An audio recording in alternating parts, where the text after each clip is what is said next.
All right, we take you back to our big story of the day. Cosatu and Saftu are painting the streets of South Africa red today. They're marching, demanding government takes action against an economic meltdown. Unions are calling for an end to the jobs bloodbath, rising living costs as well as poor governance. Silindelo Masikane is in Pretoria and joins us yet again with the latest. Silindelo, we can see that marchers are now assembled there. It's starting to look like the mass action they spoke of. What are you seeing now? So remember we spoke earlier, Mfundo, I was actually on the opposite end of Burgers Park. This is the starting point, the meeting point for the national shutdown march here in Gauteng. And we know, of course, that two federations, Saftu and Cosatu, have called on their members to come and march through the streets of Pretoria against what they say is the rising cost of living. Now, behind me, what you're seeing are Cosatu affiliates who have started gathering on the opposite end of Burgers Park. When we spoke earlier, I was on the other side speaking to Saftu affiliates, the Saftu spokesperson, Trevor Shaku, about the national shutdown and the significance of the two federations actually coming together for the first time post-COVID to send a message to government. But what's interesting for me is that these federations are actually gathering on opposite ends. I'm joined by Cosatu's Mike Shingange. Just explain to me, sir, why are you not together with Saftu on the other end of the park?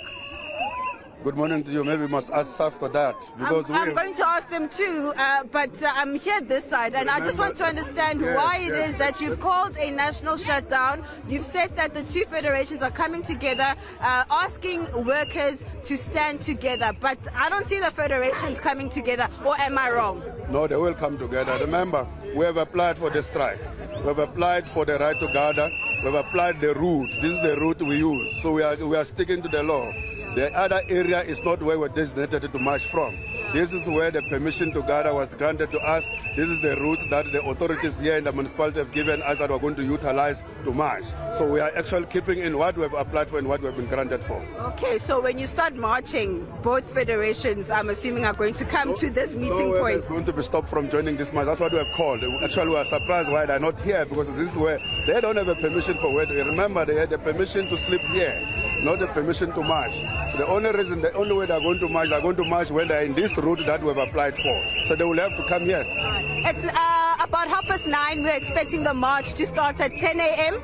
How many members or workers are you expecting before we start marching? There's no way of knowing how many members are going to come, because they're coming from all over the province, including the buses are coming here. Unlike those who were lucky to have a permission to sleep over here, we only had a permission to start our strike today. So buses are still coming, taxis are still coming, and workers are still coming or working over here.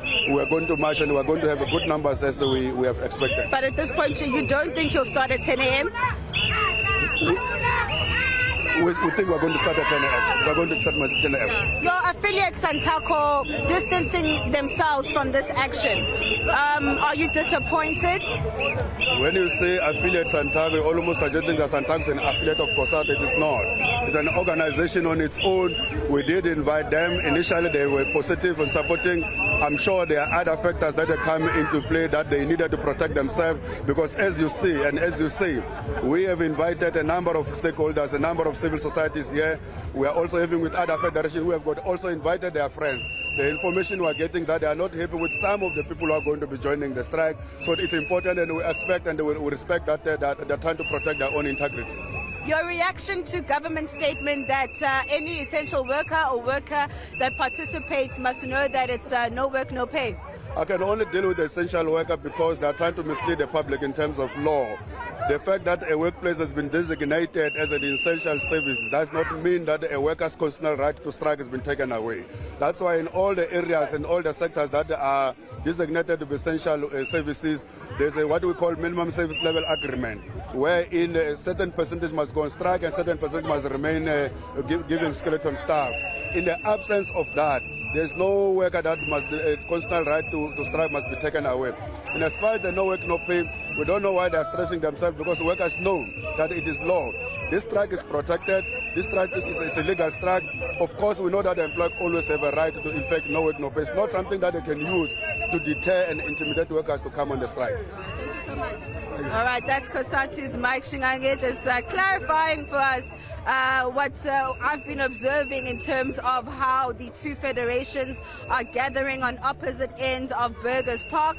But it seems that when it's going to come time to start marching, then we'll have the two federations then coming together to march to the union buildings. At this point, on Cosatu's side, I'm also still seeing less than 100 workers who have gathered at this point, but law enforcement on the ground monitoring the situation. Of course, as Mr. Shingange has said, that this is protected action, and therefore workers who are coming out, their employers are fully aware, and there should not be any kind of disciplinary action or victimization of workers who are taking part in this protest action. So I think at this point it just remains to be seen exactly when this march will start moving.